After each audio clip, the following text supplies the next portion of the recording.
Hey, Mitch, how's the health going? How have you pulled up? Yeah, my body's been fantastic. Obviously, it's been a little tricky dealing with COVID, and the group's been hit pretty hard by it. So I think, yeah, we're only kind of just starting to face the challenges now. We hear all the time that it hits everyone differently. How did it hit you? What sort of challenges did you have in the 6 or 7 days where you had to be in quarantine? Yeah, it affected me probably not that much. I was probably one of the lucky ones that didn't get COVID. I'm not sure if that was my booster or not that helped. But yeah, I think it's been really handy for me, obviously coming back from injury, to be allowed out and train and get a lot of reps under my body and in my legs. So it's been fantastic. So you're one of the two. Okay, so like you had the mask on for a fair portion of things because you haven't been able to train. Like, do you think that in retrospect, not being around the group as much probably helped you a fair bit?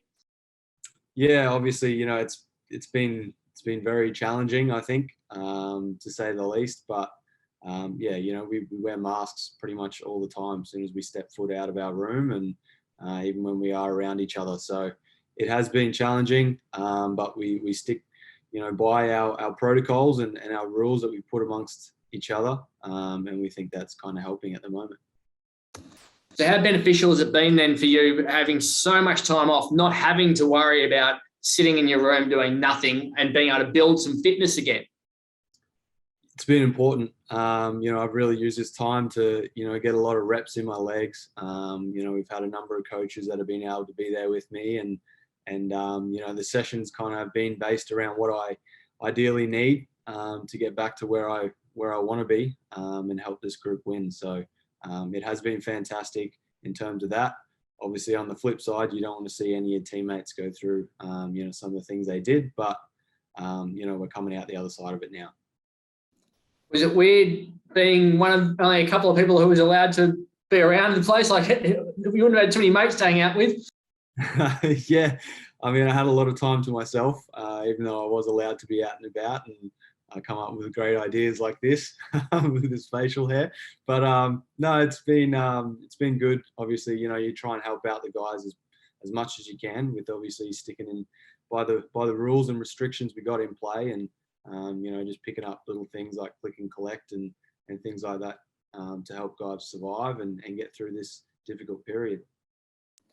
And you're pretty much the halfway point of being interstate now. If you come back when the borders are meant to open, does it feel like a bit of a milestone now where you're over the hump effectively and you can see the light at the end of the tunnel? Yeah, it's been a tricky one. Obviously, when you're away from home, you'd like to be playing games. We haven't been able to do that. We haven't really been able to train. So I guess there's different ways you can look at it. You can sit around and make excuses and think that this time's really dragged out, and I'm sure it has for our families who are back home in Perth. But for us, we're here for one goal, and that's to continue to grow as a group and move forward and tick boxes as we can. And as we've seen over the last couple of years, the teams that deal with everything thrown their way, COVID included, if the teams that do deal with that the best, come out on top or close to it. So yeah, we're just kind of rolling with the punches. Mitch, you talked about not being able to play games. I think by the time you guys actually take the court, is it next Wednesday? It'll be sort of 20 days between matches. How do you, and considering a lot of you can't train, how do you even prepare for a match in these circumstances?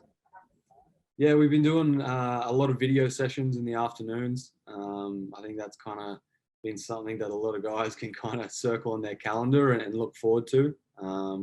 A lot of that stuff's kind of what things we need to improve on, things we've been working on, things we've been doing well. So the video sessions have been a little bit longer than normal, but I think it's something that guys have kind of been looking forward to, and it's just another avenue that we can try and learn from.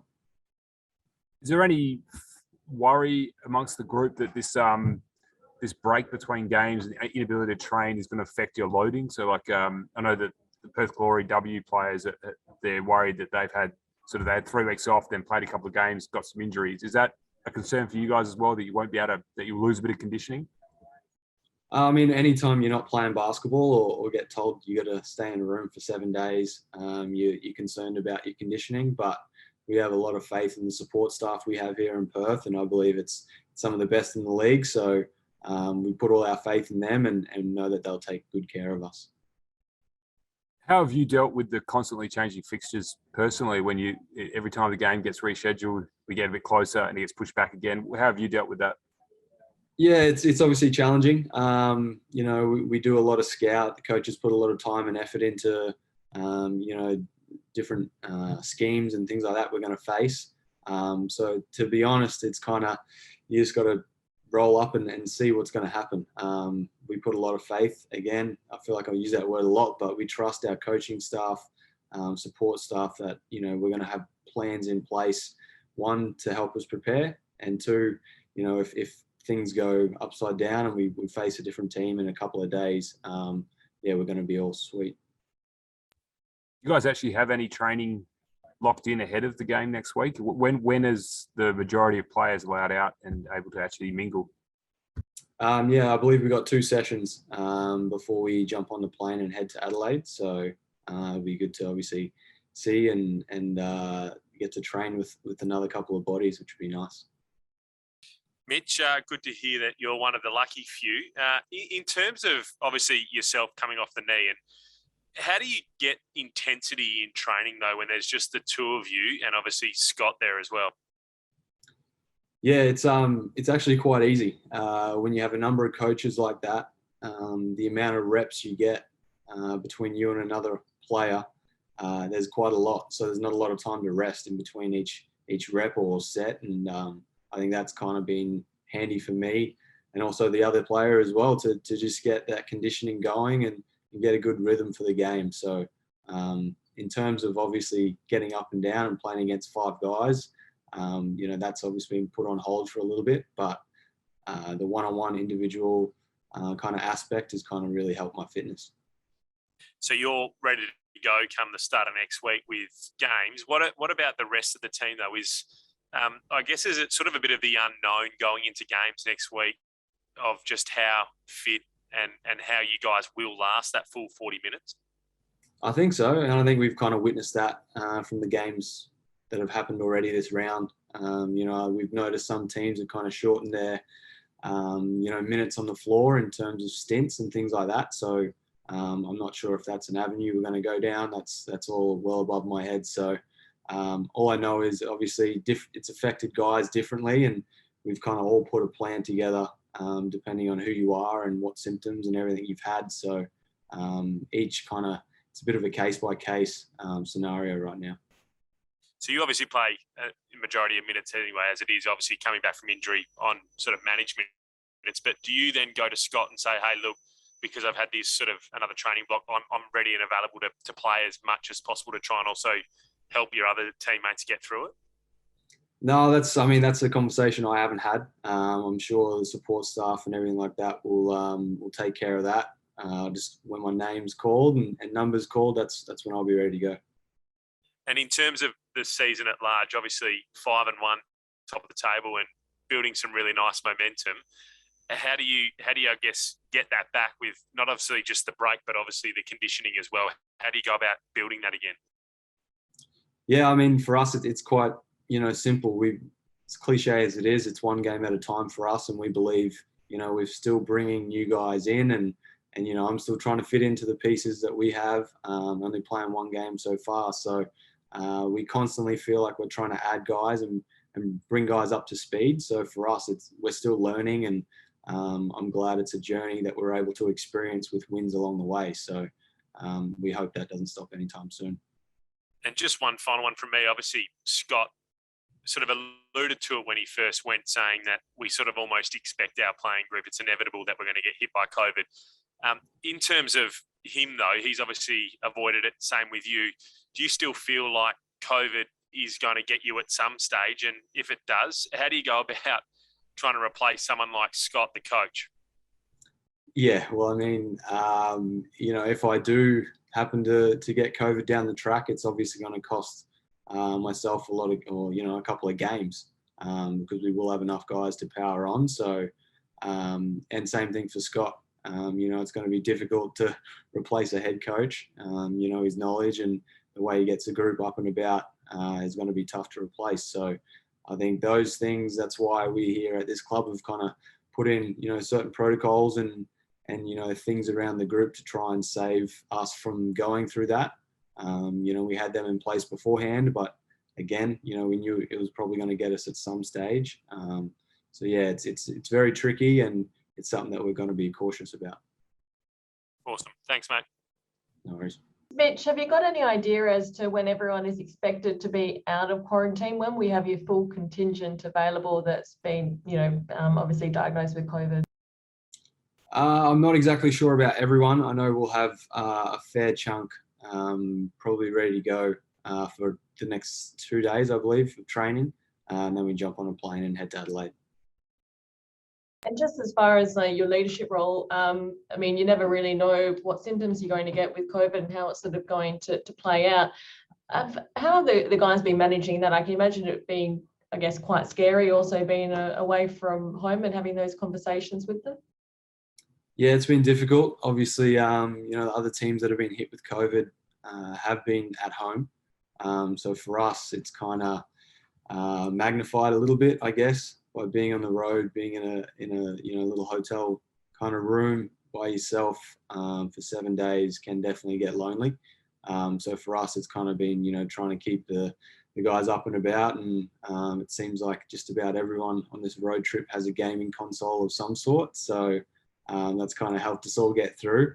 It's been a bit of fun. But yeah, I know a lot of the guys are glad to be out.